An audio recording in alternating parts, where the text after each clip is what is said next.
오늘부터는 시가서 말씀을 나누도록 하겠습니다. 시가서는 총 5개인데요. 욥기, 시편, 그리고 잠언, 전도서, 그리고 아가서 이렇게 5권으로 구성이 되어 있습니다. 그 중에서 시편은 정말로 시에 대해서 묶어놓은 책이라면 이 욥기와 나머지 3권은 흔히 지혜 문학서라고 표현하기도 합니다. 특별히 오늘 같이 말씀 나눌 욥기는요, 신학적으로 이 논쟁거리도 많고요, 깊이도 굉장히 깊습니다. 토론하는 대화 하나하나가 이 욥과 세 친구들의 대화 하나하나가 이 고대 근동의 지혜자들이 모든 지혜를 다 총망라해 놓은 마치 지혜의 전집이라고 해도 과언이 아닐 정도로 이 고대 근동에 있었던 모든 지혜자들이 해놨던 얘기를 정리한 것과 흡사합니다. 저자는 미상이지만 탈무드에서는 아마도 모세가 쓰지 않았는가라는 이야기도 있습니다. 주전 13세기부터 한 2세기에 이르기까지 이 견해가 언제 쓰여지는지 다양해요. 그런데 한 가지 주목해야 될 것은 이 욥이 자녀들을 위하여 가장으로서 제사를 드리지 않습니까? 아마도 그 당시 가장이 제사를 드렸던 족장 시대가 아닌가 대부분의 학자들이 추측을 합니다. 또 한 가지, 욥이 몇 살까지 살았을까요? 140살까지 삽니다. 그것만 봐도 아마도 아브라함 정도 시대의 동시대 사람이 아닐까 생각을 합니다. 또 하나 주목하셔야 될 것은요, 욥기에는요 이스라엘 사람이 등장한다, 안 등장한다, 안 등장합니다. 나중에 세 친구랑 토론을 하다가 엘리후라는 사람이 나와서 스피치를 합니다. 그런데 그분도 이름은 시브리식 이름이지만 사실은 이스라엘 사람이 아닙니다. 그렇다면 하나님이 이스라엘 사람이 아닌 외부 사람들과 대화를 하고 이 고난이라는 주제를 가지고 처음부터 끝까지 전개되는 게 욥기 말씀입니다. 욥기는 사실은 산문도 들어있고요, 시도 들어있고 독백도 있고 하나님과의 대화, 사람들과의 대화, 탄식, 논쟁도 나옵니다. 송사, 찬양, 지혜적인 교우, 청원, 이 사용하는 문학적 형태가 무지 다양해요. 그래서 이 욥기는 그냥 읽을 책이 아니라 신학적으로, 철학적으로 아주 깊이 있게 다뤄야 될 책입니다. 저 개인적으로도 작은 간증이 있습니다. 1996년도쯤 됐을까요? 12월 달에 경배와 찬양이라고요, 천국 가신 하용조 목사님의 친동생이신 하스테반 선교사님께서 이 일주일 내내 찬양만 집회하는 그런 찬양 집회가 있었습니다. 경배와 찬양 학교, 제가 16기인가 출신인데 하여튼간 기도원에 가가지고 일주일 내내 찬양만 합니다. 찬양 인도자들이 와서 주로 많이 그 집회를, 캠프를 참석했습니다. 그런데 이 하스테반 선교사님이 버스에 타라고 하면서 이제부터 말을 하지 말래요. 말하지 말고 참가자들은 시편 말씀을 한 2시간 정도 가는 수련회장까지 읽으십시오라고 얘기했던 기억이 납니다. 그래서 순종하는 마음으로 시편을 굉장히 열심히 읽었어요. 그런데 그때는 제가 신학생이었는데 그 의미를 잘 모르겠더라고요. 그런데 시간이 지나면 지날수록 욥기에서 하나님이 하시고자 하는 의미가 굉장히 있구나라는 것을 깨닫게 됩니다. 아직 다 깨닫지는 못했지만 제가 아는 거 몇 가지 말씀 나누도록 하겠습니다.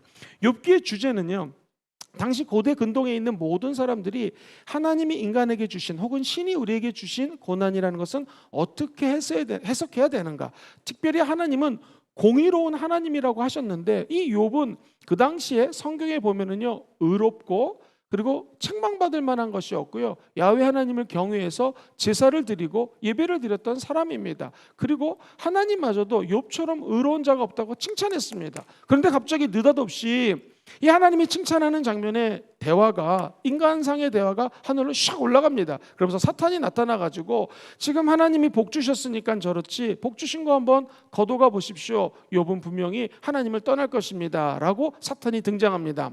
이 고대 문학에서도 사탄은 등장하지만 여기서 쓰이는 사탄이라는 단어는요, 이게 원래 어큐저라는 단어를 써요. 그게 뭐냐면 일러 바치는 사람, 또는 막 뒤에서 험담하는 사람, 또는 안 좋은 얘기로 하나님께 거짓 보고하는 사람이라고 하는 뜻을 담고 있습니다.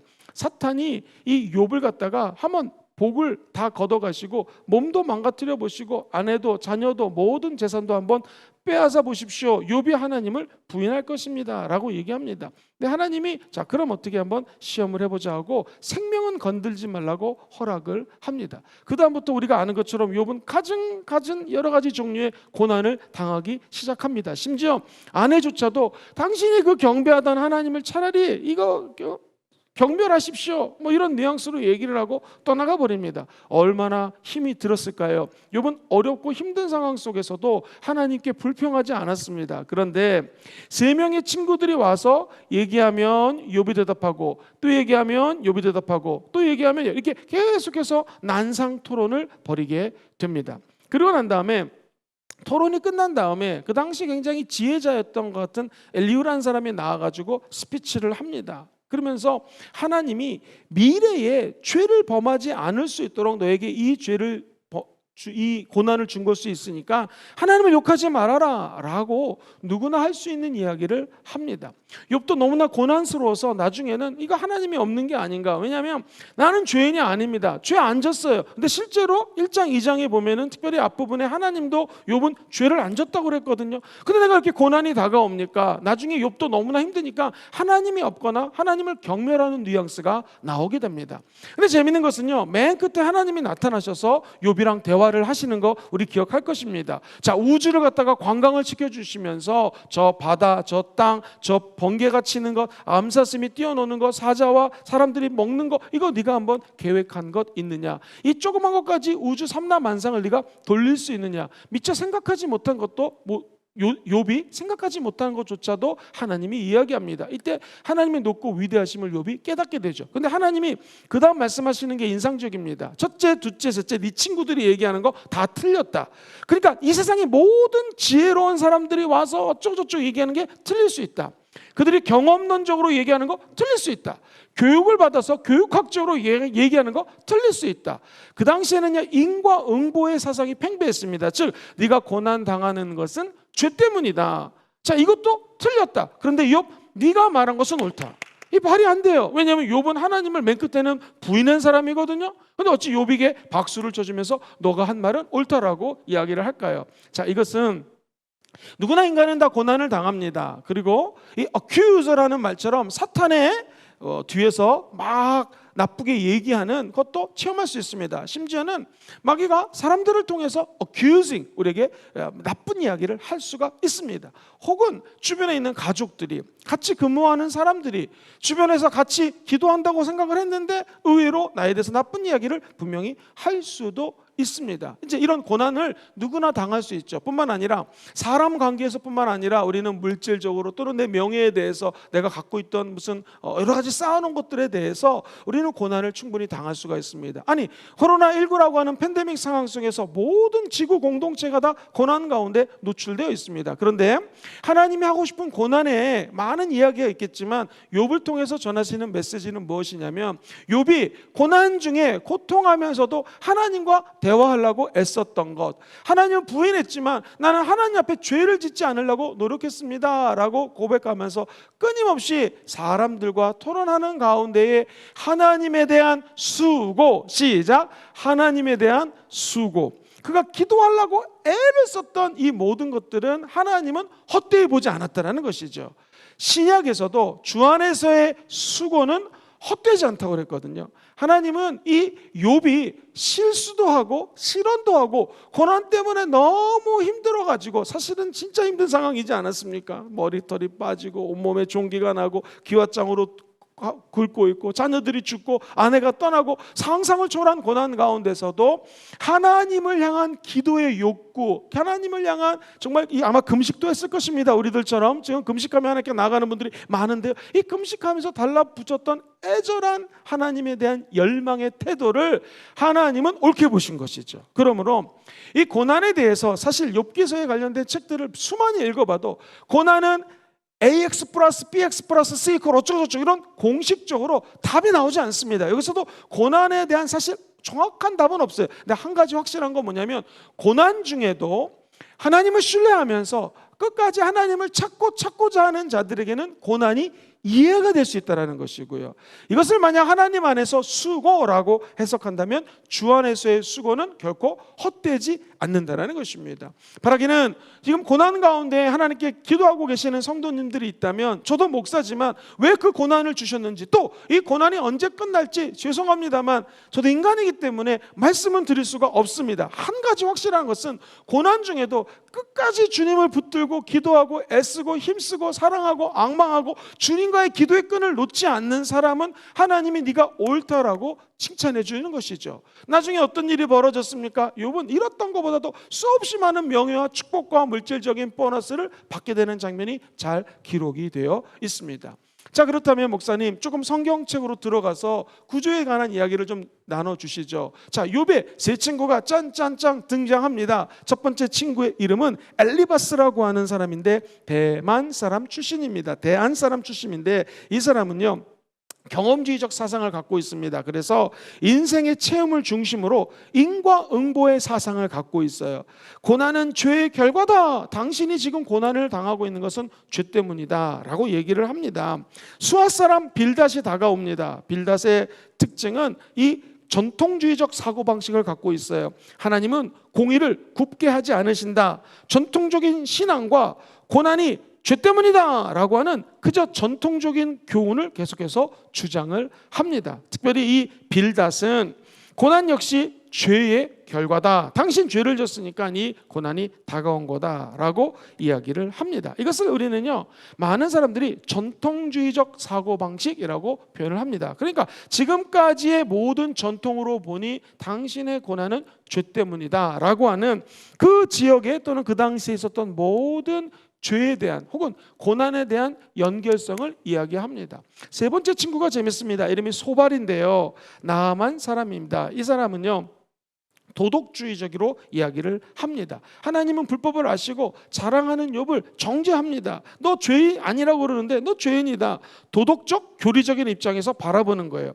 고난은 죄에 대한 당연한 분기시고 당연한 산업이다. 한국말로 번역해서 어색한데 뭐냐면 당연히 네가 죄를 갖다가 공장에서 물건을 만들 때에 뭐 물건을 막 나열하잖아요. 근데 죄투성이로 나열하면 나중에 물건이 띡 나왔는데 그게 고난이다. 이 세 사람의 이야기를 뭐라고 얘기하면 인과응보적인 관점에서 얘기를 했다고 그랬어요. 원인이 있어야 결과가 있는데 너 원인이 뭔지 아니? 그 원인은 네가 죄졌기 때문이야 라고 이야기를 합니다. 자, 여기서는요 이 욥이 이야기를 주고받다가 갑자기 그 당시의 지혜자 엘리우시라는 사람이 등장을 합니다. 이 사람은 람족 속으로 부스 사람인데요. 자, 선한 하나님에 대해서 강조를 해요. 뭐라고 얘기를 하냐면 선한 하나님은 너에게 고난을 가르치고 그리고 너를 훈련시키시고 너를 성숙하게 하는 방법이고 수단이다. 다시 말해서 고난도 너를 교육하는 방법이기 때문에 욥 하나님을 욕하지 말아라. 또 하나 미래적 관점에서 네가 지금 당하는 고난은 하나님의 방법이고 미래에 너 죄짓지 않게 하기 위한 방법이다. 즉 교육적인 방법에서 얘기하지만 역시 인과응보적이랑 똑같죠. 너가 미래 죄를 안 짓게 하기 위해서 지금 고난을 주는 거야 라고 엘리후라고 하는 사람이 이야기합니다. 욥도 지쳤는지 여기에는 이런 방구도 이야기하지 않습니다. 그러면서 욥이 주장하는 내용들을 조사해 보면 고난이 죄의 결과인 것을 부인합니다. 나 죄 짓지 않았다라는 거예요. 의가 평화를 가져오는 응보적 원리로 설명을 못해요. 나는 인과응보 이거 맞다고 생각하지 않는다. 다만 하나님이 나에게 주시는 고통이 고난이다. 하나님을 내가 신뢰할 수가 없다라고 그의 믿음이 흔들리기 시작합니다. 즉 이 사람이 얘기하는 욥의 고난은 신앙의 고난이에요. 자, 하나님은 어떻게 이것을 해결할까요? 저는 욥기 40장 40절에서 은혜를 좀 받았습니다. 성경에 보니 욥이 나중에 고백하는 장면이에요. 나는 하나님 비천하오니 무엇이라 주께 대답할 수 있겠습니까? 손으로 그저 내 입을 가릴 뿐입니다. 욥이 하나님이 없을 때 하나님에 대해서 불평을 하다가 하나님과 이 토론을 하고 하나님과 대화를 하다 보니 깨달은 것이 있어요. 하나님 앞에 나는 비천한 존재이기 때문에 할 말이 없네요. 지금까지 토론을 하던 욥이 할 말이 없대요. 입을 내 손으로 막겠습니다 라고 이야기를 합니다. 이 지혜 문학서라고 하는 지혜자들이 뭉쳐놓은 여기서 결국 답은 뭐예요? 하나님 앞에 내가 비천한 자고 하나님 앞에 비춰보니 다른 사람을 비판할 것도 없고 하나님 앞에 바라보니 다 죄인이고 할 말이 없어서 내가 입을 막을 수밖에 없습니다 하는 것이 지혜의 시작이라는 것입니다.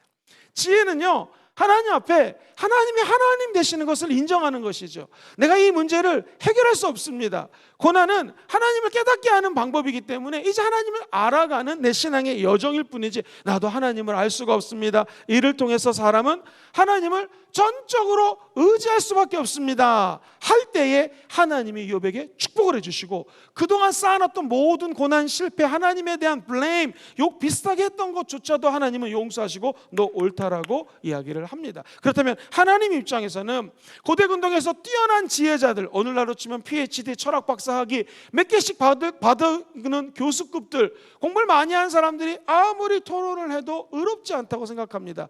재밌는 건 그들도 공의로우신 하나님에 대해서 이야기를 하지만 공의로우신 하나님이 고난에 대해서 바라보는 것은 세 가지 관점입니다. 첫 번째, 세상 사람들이 얘기하는 것을 너는 듣지 말아라. 우주 모든 삼라만상, 이 세상이 모든 돌아가는 것을 하나님이 창조하셨다. 그 앞에 나는 할 말이 없다라는 거죠. 두 번째, 이 고난을 통하여 내 수고와 내 인내와 기도를 통하여 하나님을 더욱더 알아가는 것에 초점을 맞추라는 것입니다. 세 번째, 이 고난은 아무도 해결할 수가 없습니다. 그러나 지혜자는 고난 앞에서 하나님, 나는 부족한 자입니다. 내가 주께 무슨 말이 할 수 있겠습니까? 나는 연약한 자입니다 라고 고백하는 자에게는 하나님이 지혜를 준다는 것이죠. 그래서 잠언서에 보면, 전도서에 보면은요, 지혜의 근본은 야훼 하나님을 경외하는 것이다 라는 뉘앙스의 말이 많이 나옵니다. 연결이 됩니다. 오늘 우리가 왜 모였습니까? 우리가 다 자기의 전문 분야가 있고 아는 게 있고 경험이 있습니다. 또 교육을 받은 것이 있을 거예요. 교육도 받았을 뿐만 아니라 나름대로 고난을 받아서 고난을 해결할 수 있는 노하우도 있을 거예요. 그런데 한 가지 확실한 것은 무엇이겠습니까? 이 고난의 주관자 역시 하나님이시고 하나님의 손바닥 안에서, 주권 안에서 지금 내 인생이 돌아가고 있다는 거예요. 그럼 우리가 해야 될 것은 무엇입니까? 야훼를 경외하는 것, 야훼 하나님의 이름을 높이고 그분은 선하시며 인자하시며 우리의 모든 길을 주관하시는 참 하나님이심을 입술로 고백할 때 우리의 끝은 해피 엔딩으로 끝나게 될 것입니다. 사랑하는 성도님들, 고난 가운데 몸부림치시는 분이 계십니까? 우리 하나님 역전의 하나님이십니다. 이렇게 어려울 때에 욥처럼 끝까지 하나님께 기도하고 하나님과의 관계를 사모하는 저 여러분 되시기를 주의 이름으로 축원드립니다. 이렇게 해서 욥기는 행복한 결말로 끝을 맺게 되죠. 이제 시편으로 넘어가겠습니다. 시편은 사실은 테힐림이라고 하는 히브리 말을 좀 이해해야 되는데요, 이 말은 찬송이라고 하는 뜻입니다. 이 헬라어 사람들은 어떻게 번역을 했냐면 현악기 있죠, 수금이라든가 이런 현악기를 통하여 반주에 맞춰서 노래하는 것, 그러면서 프살모이라고 하는 헬라어로 표현을 했습니다. 영어의 psalm이라고 하는 시편의 이름은 이 헬라어에서 나왔어요. 그런데 우리나라 사람들은 시집을 모았다 해서 시편이라고 이름을 명명했습니다. 목사님, 시편은 어떤 사람이 지었습니까? 확실한 것은요, 150편까지 있는 거 아시죠? 그 중에 50편 정도는 작자 미상이에요. 그럼 100편은 누가 졌느냐? 무려 73편을 다윗이 졌습니다. 모세도 한 편을 적었고요, 성경에 보면은요, 솔로몬도 2개를 적고 고라의 자손도 10개를 적고 아삽이라는 사람도 12개를 적고 헤만도 시를 1개 적고 에단도 1개 적었습니다. 자, 그렇다면은 이 1000년 이상 오랫동안 기록되어 있던 시들을 갖다가 하나로 묶었는데, 목사님이 시편의 구조에 대해서 좀 설명을 해 주실 수 있겠습니까? 이 시편 구조가 참 재미있습니다. 사실 시편을 이해하려면요, 시편이 146, 147, 148, 149, 150편, 이 5편의 말씀을 먼저 읽으면 좋습니다. 왜냐하면 이 5편은요 제일 끝에 위치하고 있는데 할렐루야 할렐루야 할렐루야 할렐루야 끝납니다. 할렐루야는요 할랄이라는 말에서 나왔는데요, 이 할렐은 할랄, 여기서 나온 말이 바로 Praise the Lord, 하나님을 찬양하라, 원가는 하나님을 자랑하라 라는 의미예요. 루는요 너희들아, 야는 야훼 하나님을, 그래서 너희들아 야훼 하나님을 찬양하라. 영어로는 praise the Lord, 주님을 praise, 높여라, 찬양하라, 경배하라는 뜻입니다. 그래서 시편의 결론은 바로 하나님을 찬양하라는 거예요. 시편을 먼저 공부할 사람들은 이 5편을 읽고 시작하는 게 좋습니다. 자세히 읽으신 분들은 알겠지만 성경은요, 시편은 제1권, 제2권, 3권, 4권, 5권이라고 명명이 되어 있습니다. 자, 이 각 권마다 하나님이 주시는 메시지가 다 틀립니다. 재밌는 것은 누군가가 시편을 종합적으로 종합적으로 편집했을 가능성이 높은 것이 뭐냐면요, 1권 끝나고 2권 끝나고 3권 끝나고 4권 끝냈을 때의 맨 밑에 나오는 성경 구절이 다 거의 똑같습니다. 어떤 내용이냐면 이스라엘의 하나님 야훼를 영원히 송축할지어다. 아멘, 아멘. 어제 아멘 2번 배우셨죠? 여기서도 이스라엘 하나님 야훼를 송축할지어다라고 아멘, 아멘 하는 말이 지속적으로 짠짠짠짠 방법이 돼요. 이것은 누군가가 편집을 했다라고 알 수가 있죠. 자, 그렇다면 이 전체 글의 서론은 뭘까요? 시편 1편 말씀하고 2편 말씀입니다. 두 가지 병행 구조로 비슷한 메시지가 펼쳐집니다. 그러면서 3편부터 쭉 5권까지 나눠져 있는 구조로 되어 있습니다. 자, 사랑하는 성도님들, 시편을 통하여 이게 재밌는 것이요, 다른 것은 대부분이 하나님이 인간을 향한 메시지를 전한 게 성경이라면 시편은요, 거꾸로 인간이 하나님에 대한 메시지를 올려드리는 게 시편입니다. 그래서 3권 전까지는 주로 애가 슬픈 노래가 많이 나와요. 물론 기쁨의 노래도 있지만 그 다음에 뒷부분은 Praise the Lord, 기쁨의 찬양이 많이 이렇게 배치가 되어 있습니다. 슬픈 노래도 있고 좋은 하나님을 찬양하는 기쁜 노래도 있고, 이것이 이렇게 믹스가 되어 있어요. 그러니까 우리 인간이 하나님 앞에 주여 악인들이 판을 칩니다, 이거 어떻게 하면 좋겠습니까? 저 악인들을 좀 어떻게 해주세요 라고 하는 눈물의 시도 있고요, 하나님 찬양합니다, 야훼 하나님을 박수로 칠지어다, 손바다가 수금과 비파와 모든 것들 하나님을 찬양할지다 하면서 프레이즈가 하나님을 높이는 것도 등장을 합니다. 즉 인간의 언어로 하나님께 간구하는 내용들이 종합적으로 편집이 되어 있는 책이 시편이다 라고 이해하시면 거의 틀림이 없습니다. 자, 목사님, 그렇다면은 이 시편을 이렇게 1편부터 150편까지 좀 다른 방법으로 이해할 수 있는 방법이 있을까요? 네, 오늘 교재가 참 잘 되어 있습니다. 14가지 주제로 묶어보면 첫 번째는요, 같이 한번 따라해 보시겠어요? 찬양시, 하나님을 찬양하는 것이죠. 예를 들면 8편 창조주 하나님의 영광을 찬양할지어다, 19편 자연과 율법에 나타난 하나님의 계시를 찬양하라, 116페이지 제가 읽고 있습니다. 33편 기쁨과 찬양의 시가 나오고요, 100편 찬양의 참 본질, 너무나 멋있는 시가 100편에 쓰여져 있습니다. 야훼의 율법 초자연성을 찬양할지어다, 야훼의 증거 오류가 없음을 찬양할지어다, 야훼의 교훈 정직한 하나님, 순결한 하나님, 정결한 하나님, 진실한 하나님, 10편 100편 너무나 멋있습니다. 103편 야훼를 송축하라, 하나님의 놀라운 은혜를 찬양하라, 104편 보면요 창조주의 영광을 찬양하라, 113편 야훼의 이름을 찬양하라, 135편 야훼를 송축하라, 146편에서 150편 아까 제가 말씀드렸죠, 후반부에 포진되어 있는 5가지 시 야훼를 찬양하라, 이건 모두 할렐루야 시라고 할 정도로 할렐루야 할렐루야가 반복이 됩니다. 너희들은 하나님을 찬양하라. 자, 그런데 이렇게 찬양만 있는 게 아니라 제가 뭐가 모두 있다고 그랬죠? 탄원하는 시들이 있어요. 예를 들면 3편 나의 도움이신 하나님, 22편 내가 고난을 당했습니다, 어떻게 승리할 수 있을까요? 39편 허무한 인생을 살고 있습니다, 그러나 소망이 하나님이십니다 라고 자기의 마음을 심령을 탄원합니다. 54편 하나님은 나를 돕는 자입니다. 추방 중의 기도가 61편이고요, 고통 중의 기도가 88편, 나를 좀 건져주세요 라고 하는 142편에 하나님을 향한 탄원시들이 등장해요. 이 모든 것들은 자기 개인이 하나님 내가 힘듭니다 라고 하는 개인 탄원시. 시작. 개인 탄원시. 그런데요, 이번에는 공동체 또 탄원시가 나옵니다. 즉 우리 공동체가 이렇게 힘드니 주여 우리를 굽어 살펴주세요. 12편 타락한 이 세대를 향한 탄식이 나옵니다. 44편 이스라엘의 부르짖음이 나옵니다. 80편 이스라엘의 회복을 위한 간절한 기도가 나와요. 90편 하나님의 영원하시고 하나님의 영원성은 우리가 인정하지만 인생이 무상합니다, 우리를 좀 도와주세요. 94편 인자와 공의 하나님을 높이기를 원합니다, 하나님 우리의 탄원을 좀 들어주세요. 마지막 바벨론 포로의 노래가 애잔하게 울려 퍼집니다. 또 하나는요, 이 시편은요 회개의 시들이 있어요. 회개. 하나님이 가장 기뻐하는 것은 사실 회개거든요. 병상에서 아파하면서 시편 6편 보면 참회하는 기도가 나옵니다. 이 6편을 이해하기 위해서는 제가 새벽 예배 때 시편을 강의하고 있거든요. 6편 설교를 좀 읽으시면 도움이 될 것입니다. 38편에 보면 주님 저를 좀 도와주세요. 51편에 보니 하나님이여 내게서 성령을 좀 거두지 마시고 나를 좀 정결케 도와주세요 라고 하는 다윗이 밧세바 범죄하고 난 다음에 회개하는 눈물의 기도가 올려져 있습니다. 102편 참회의 기도, 눈물을 흘리며 하나님 앞에 얼마나 고통 중에 있는지를 신음하며 기도하는 내용이 나옵니다. 또 하나 이 시편은요 감사시가 나와요. 먼저 개인 감사와 공동체 감사가 있는데 18편 구원의 찬송, 34 야훼를 송축합니다. 66 구원의 하나님을 찬양하고 감사합니다. 116 기도에 응답하신 하나님을 찬양합니다. 그리고 118 구원의 하나님께 감사합니다. 138 하나님 내가 진실로 감사합니다는 감사의 주제로 묶을 수가 있어요.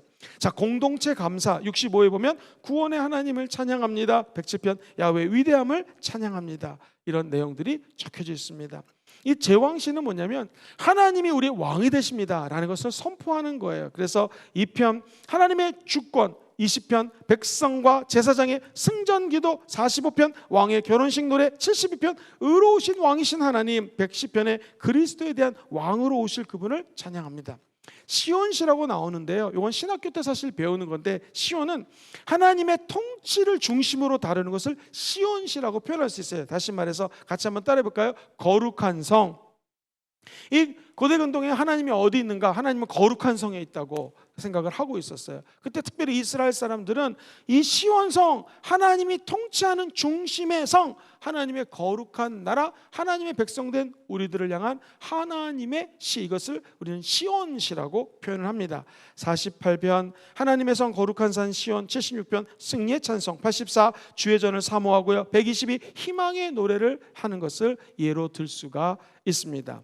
자, 대관식 시가 있는데 이것은 온 땅의 큰왕 되신 하나님, 그러니까 인간이 되관하는 것이 아니라 하나님이 이 땅에 임재하는 것을 기리는 것을 대관식 시라고 표현할 수 있어요. 예를 들면 다윗이 언약궤를 가지고 하나님 앞에 올 때에 시편 96편을 불렀다고들 학자들은 얘기합니다. 뭐예요? 만민의 왕이신 하나님, 마땅히 있어야 될 것이 올바른 곳에 옮기는 것을 보고 대관식 시를 읊었다라는 것이죠.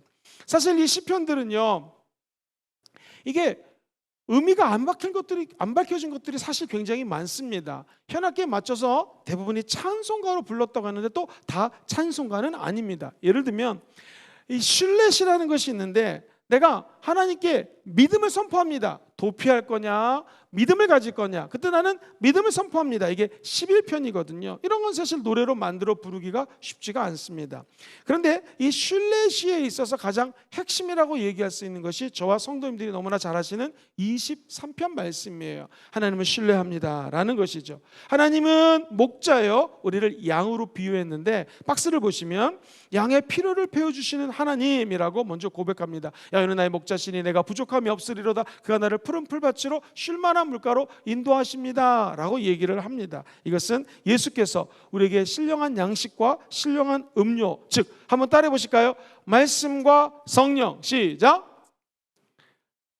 푸른 풀밭에서 양의 먹이를 뜯어먹는 장면 생각해 보세요. 특별히 아침에 풀을 뜯어 먹으면 이 양들이 하루 종일 목이 안 마른다고 합니다. 자, 왜 그럴까요?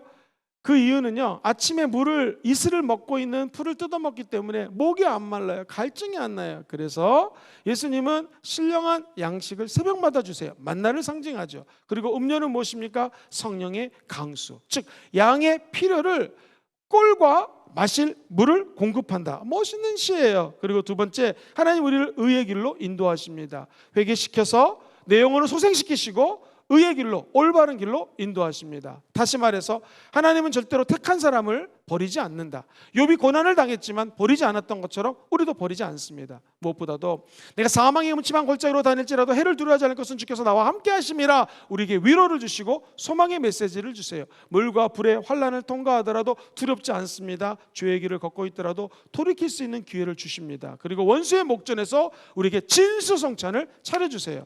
그리고 마지막 6절에 보니 네가 야훼의 집에 영원히 거할 것이다. 우리가 변함없이 하나님만 바라보고 의지하면 이런 은혜를 받는다라는 것입니다. 이런 유형의 것들을 슐렛이라고 표현을 합니다. 62편에도 하나님만 바라보라 라는 신뢰하라 라는 내용이 나옵니다. 그 외에 91편, 121편 120편도 유명하죠. 하나님이 우리를 지켜주신다라는 것입니다. 자, 사랑하는 성도님들, 오늘 강의가 끝나고 내일 한번 시편을 볼 때에 오늘 이 강의한 내용들을 예를 들면 이제 9번째로 지혜시를 말씀드릴 텐데요. 지혜시만 한번 따로 읽는 것도 굉장히 큰 은혜를 받으실 거예요. 지혜시 3개가 있는데 37편 악인의 멸망과 의인의 보상, 112편 야훼를 경외하는 자의 행복에 대해서 이야기하고요. 그리고 127편 하나님은 선하십니다. 이게 시편 72편과 함께 솔로몬의 이름이 지닌 시편입니다. 하나님의 인도를 벗어나는 순간 인간의 수고는 헛되도다. 하나님이 축복하신 가정은 번성할 수밖에 없다라는 것이 이 지혜자가 노래하는 내용입니다. 자, 이제 얼마 안 남았습니다. 10번째로 토라시가 나오는데요. 1편 토라라고 하는 것은 하나님의 모세 오경을 의미해요. 참된 행복의 길. 그리고 19편 자연과 율법에 나타난 하나님의 계시, 119편은요 하나님의 말씀입니다. 제가 시간 관계상 다 설명하지 않지만 이 박스를 보시면은요 아마 제 성경에서 제일 긴 장이 119장입니다. 엄청 길어요. 그 구절수가 아주 다양한데 내용도 다양합니다. 윤리적인 지침도 나오고 위로와 소망도 나오고 아주 다양한 내용들이 나와요. 제일 끝에 의로우신 하나님으로 무려 176절로 마감이 됩니다. 사모하고 즐거워하는 자에게는 하나님께서 노란 은혜를 주신다는 말씀에 대한 반응을 적고 있습니다. 이것을 줄이는 말씀, 하나님의 토라시라고 표현을 합니다. 11번째로 구속사시가 있는데 우리를 구속해 주신 하나님 감사합니다 라는 내용입니다. 12번째는요 예배시 82편 말씀입니다. 불의의 재판관에 대한 심판을 하면서 하나님은 예배를 통하여 예언적 말씀을 성취하신다는 것을 의미합니다. 그리고 13번째로 성전에 짠짠짠짠짠 입장할 때 나오는 이야기가 나옵니다. 주의 장막에 머무는 자 15편 말씀이 중심이 되고요. 24편 말씀도 그렇습니다. 마지막 14번째가 뭐냐면 같이 한번 따라해 볼까요? 언약갱신시. 언약을 다시 한번 갱신한다라는 거예요. 그래서 50편에 하나님 감사합니다. 두 번째 81편에 하나님께 축제로 올려드릴 수 있는 것은 하나님이 출애굽할 때에 우리에게 주셨던 언약, 이스라엘이 불순종할 때 다가왔던 고난들, 그러나 하나님께 새롭게 충성하고 복종할 때 받을 복에 대해서, 언약에 대해서 성경은 이야기합니다. 그래서 14번째로 언약 갱신시를 이야기하는 것은 뭐예요? 구약의 전체 흐름이 하나님과의 언약이라는 것입니다. 오늘도 하나님은 저와 여러분들에게 언약을 하셨습니다. 예수 믿고 구원받는 거 확실하면 아멘 해볼까요? 중생을 주신다라는 것이고 천국 영생을 주신다라는 것이죠. 하나님 오늘도 언약하십니다. 우리는 죄인이지만 수고하고 애쓰고 하나님께 나아가는 자에게는 성령을 선물로 주시고 은사 주시고 열매 맺게 하시고 힘과 능력도 성령과 함께 부어주십니다. 무엇보다도 성령은 오늘도 우리에게 끊임없이 언약하십니다. 너는 연약하지만 기도할 때 내가 너의 질병을 치료할 것이다. 할렐루야. 그 야훼 라파 하나님의 은혜가 우리 마음속에 언약으로 다가오게 될 것입니다. 하나님 약속하십니다. 환난과 고난과 곤고함과 어려움과 눈물 속에서도 욥처럼 끝까지 포기하지 않고 하나님께 대화하면 내가 너를 복주고 복주리라. 하나님은 오늘도 우리에게 언약하십니다. 무엇보다도 확실한 언약, 우리 신랑 되신 예수님이 올 때에 하나님의 자녀된 저와 여러분들, 예수님의 신랑된 우리 신부들은 결코 버림받지 않습니다. 저 천국에 올라가서 예수님과 혼인잔치에 하는 기적과 은혜가 나타나게 될 것입니다. 오늘 특별히 아프신 분들, 고난당한 분들 오늘 말씀 기억하시면서 하나님께 나와 부르짖어 기도하시고 오히려 하나님을 찬양할 때에 누리는 복들을 다 받아 누리시게 되기를 주의 이름으로 축원드립니다. 할렐루야.